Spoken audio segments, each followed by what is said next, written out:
बिस्मिल्लाहिर्रहमानिर्रहीम, अस्सलामुअलैकुम। आप देख रहे हैं JN न्यूज़ और मैं हूं आपकी मेज़बान सुंबल ज़िया। बुलेटिन का बाकायदा आगाज करते हैं और शामिल करते हैं अब तक की अहम तरीन खबर। रियाज से मोहम्मद जुबैर जट के मुताबिक सऊदी अरब के दारुल हुकूमत अल रियाज में रियाज सीजन 224 सऊदी वजारत इत्तलात के ज़रिए तमाम हम आहंगी के स्लोगन के साथ पाकिस्तानी सकाफती हफ्ते के तीसरे रोज भी तफरीही सरगर्मियाँ अपने अरूज पर रहीं, जिसमें मारूफ गुलकार आसिम अजहर ने अपने गानों से नौजवानों को गरमाया और भंगड़ा डालने पर मजबूर कर दिया।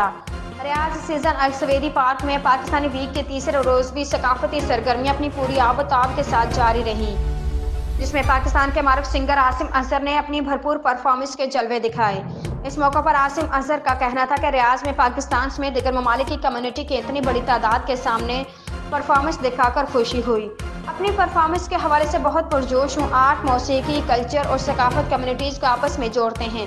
आसिम अजहर ने मजीद कहा कि ऐसे प्रोग्राम पाकिस्तान के वकार को उजागर करने के लिए इंतहाई अहम हैं, जिससे दियारे गैर में बसने वाले तारकिन वतन की तफरीह का अहम जरिया है। फेस्टिवल में पाकिस्तानी पेंटिंग्स और दीगर सकाफती प्रोग्राम भी पेश किए गए, जिसको हाजरीन ने बेहद पसंद किया। रियाज सीजन फेस्टिवल में हाजरीन सऊदी क़यादत समेत वजारत इत्तलात और रियाज सीजन के इंतजाम की काविशों को सराहा।